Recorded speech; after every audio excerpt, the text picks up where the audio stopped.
በግዕ ከይትልኒ ናብ ዳዕመት ትኾን እዚ ገዚአ ልኽመጽአናኹ ካዝለለታይ በግዕ ዳ ወጭ በዝሕኒ በግዕ ባገለባ ኸይትልኒ እዚ ስጋዚ ኣኽለና እዩ ዋ ከይትዕብደኒ ኣውጾም ልተሓረደዶ ይብላዕ እዩ ዋ ለይግባር ንምንታይ ሰላም ናይ ቻናለይ ተኸታተልቲ ከመይናኹም ድሕና ዲኹም ኣነ ሰላም ኣምላኽ ይመስገን በብናኹም ሰላምኩም ይብዝሐለይ እንኳዕ ኣብጽሐኩም ንበዓል ፋሲካ ክቡራተይ ክቡራት ቤተሰበይ ከመይናኹም ድሕና ዲኹም ብድጋሚ እኳ ኣብጽሐኩም ኣብጽሐና ሩሑስ በዓል ፋሲካ ይግበረልና ማለት እዩ ክቡራተይ ያው ንሕና እውን ስደት ብቻ እግዚአብሔር ይመስገን ስለ ኩሉ ነገር ያው ነዚ መዓልቲና ጽሐና ተመስገናና ኣስራሕ ኣዳመዳም ነኽብረለና ፋሲካ ማለት እዩ ብቻ ግን ያው ኩሉ ጥዕና ተልዩሲ ተመስገን እዩ ማለት እዩ ዝኸመን ረኽብዎ ዓመት ለዓመቱ ምዕቋርኸ መን ረኽብዎ ዝለይረኸበ እውን መልኡ እውን ኣበልና ተመስገን ናበልና ማለት እዩ ቤተሰብ እና ያው ናይ ኣውደ ዓመት ድባብ ዳሌክስ ልማዓንቲ ማለት እዩ ኣሌክስ ንሊሊ ንእሽተን ጨና ንቐብልዋ ማለት እዩ በኣነ ቦታት ልኾን ከስኪታይ ክብል ነበረ ብልካ ዓርስኻ ተወቕሰሉ እውን ያው ውሽጥኻ ትፍትሸውሉ እውን ቪድዮ እዩ ወሃልቲ በኣነ ማለት እዩ ቤተሰብ እንግዲህ ኣሌክስ ያው ስጋ ገዙ መጹ እዚ ገዚአ መጸ እዚ መውዓልና ይብልዋ ማለት እዩ ቤተሰብ እንግዲህ ያው ኣውጾም ሰዓት ልተሓረደ ስጋ እውን ከም ለይብላዕ ሓደ ነፍሰ ክርስቲያን ኣውጾም ግዜ ልተሓረደ ስጋ ኣይበልዕ ይበሃል ማለት እዩ ኣነ ወላ ህፃውንትናሲ ወለትና ማለት እዩ ቤተሰብና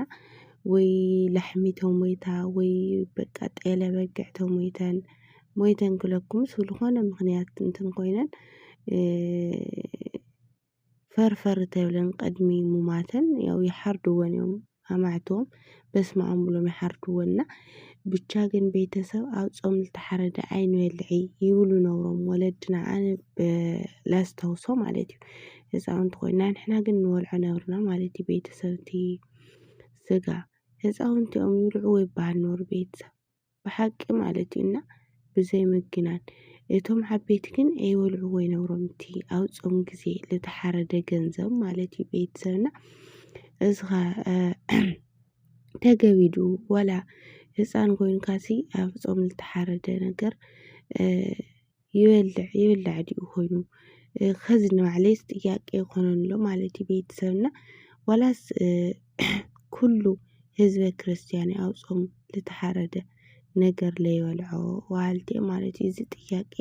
ኣብ ኮሜንት ክትምልስለይ ብትሕትና ይጥየቕ ማለት እዩ ክቡራተይ እና ሎማዓንቲ ንምንታይ ገንዘብ ተለይብልኻሲ ዶሮ ለይትገዝአለይ ንምንታይ ተሓርዱ ልቐነ ያጾም ልተሓረደ ስጋ ሕዝኻለይ ትመጽእ ላይ ኣኽርያቶ ማለት እዩ ቤተሰብ እዚ ኖርማል እዩ ከምዝትርኢ ኣለኹም እንግዲህ ንእሽተን ቁራጽ ይሕዝላ መጽኡ ማለት እዩ ቤተሰብ ያው ሓቂ ትኹሪውን ሲ ጾም ጊዜ ንምንታይ ሕዝኻለይ ትመጽእ ትብሎ ኖርማል እያ ማለት እዩ ምክንያቱም ጾም ሰዓት ኣጾም ሰዓት ተተሓረደ ጽቡቕ ኣይኮነ ብሃይማኖትና እውን ኣይፍቀድ ማለት እዩ ቤተሰብ ፍቀድ እውን ኣይመስለኒና ጋራያ ንምንታይ ሃሙ ትከብር ወላ ትባሳጨው ጋራያ እቲ ለለካ ለየብልኻ ይለለ እንታይ ለየብልኻ ካበይ ከምፀለኽ ብላ ከሎ ኣነሲ ገዛኢ ይፈልጠካ እንተዘይብልኻሲ ንምንታይ ግዛእ ይብለካ ስለለለካ ልፈልጥ ግን ግዛእ ይብለካ ኣብላቶ ማለት እዩ ቤተሰብና ያው ገዛእ ስለትፈልጥ ናይ ሰብኣይ ውሽጢ ስለትፈልጥ ትኾን ትኽእል ቤተሰብ ሓደ ለለና ግን ገዛና ከይፈተሽና ውሽጥና ከይፈተሽና ግዴታ ከምዚ ዓይነት ለይትገዛእ ግዴታ ኣነ በግዕ ለይተሓረደኒ ይውዕል እዩ ግዴታ ኣነ ጤል ለይተሓረደኒ ኣይውዕልን ንብለና ናና ማለት እዩ ለዛም ገዛና ውሽጥና ፈለጥናዮ ማለት እዩ ቤተሰብና ከምዚ ነገር ፅቡቅ ድዩ ብመጀመርያ ውሽጥኻ ሻጥኻ ፈትሽኻ ተሊካ ንባዕልኻ ዘይኮነ ንደቅኻ ዘይኮነ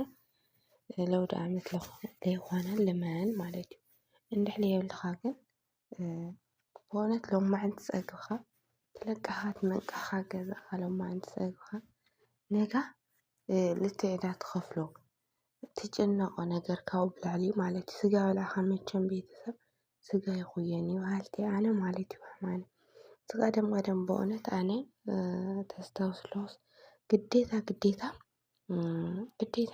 ክሕረድ እኒሀዎ ግዴታ ተሃርድነካ ልብሎ እናበላ ወለድና ማለት እዩ። እና ብእውነት ብለይ ምሕራድ ኣይውዕል ማዘሬስ ከምኡ ነበራ ቤተሰብ ማለት እዩ። እና ኣነ ያው እቲ ውሽጦም ምንም ልፈልጦ ተኣምር የብለይ ግን በቃ ግዴታ ክሕረድ እኒሀዎ ኣብ ገዛና ማለት እዩ። እና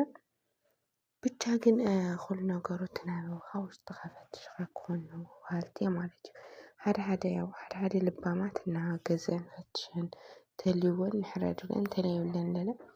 ብለለወን ተመስገን ልብላ ኣለዋ ማለት እዩ። ቤተሰብና ሓደ ለለ ምንም ለይብለንሲ ግዴታ ክኾን እኒሀዎ ክመፅእ እኒሀዎ ክግዛእ እኒሀዎ ክሕረድ እኒሀዎ ብለን ተኻኽልላ እውን እኒሀዋ ማለት እዩ። ቤተሰብና እዚ ነገር እዚ ተገቢ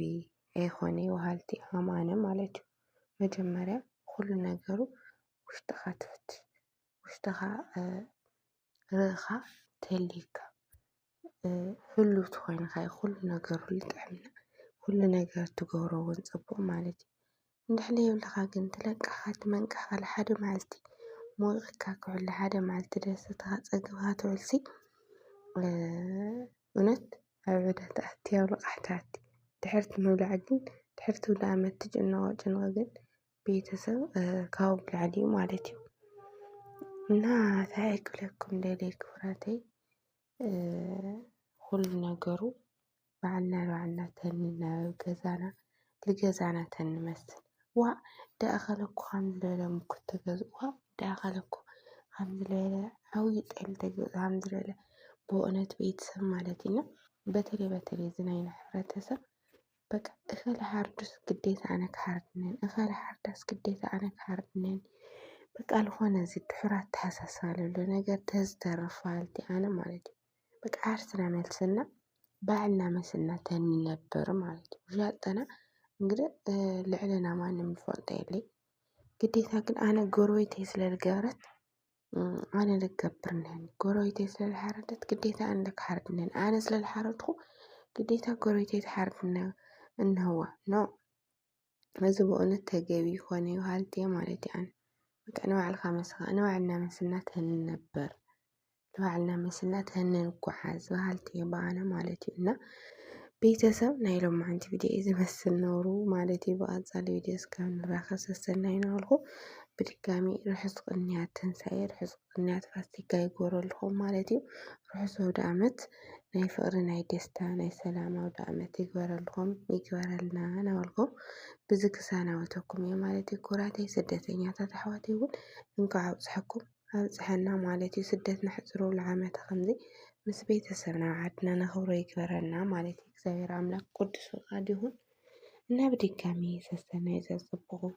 ርሑስ ኣውደ ዓመት ርሑስ በዓል ፋሲካ ይግበረልኩም ማለት እዩ። ኩራተይ እና ባይ ኩራት ናይ ቻናል ተኸታተልቲ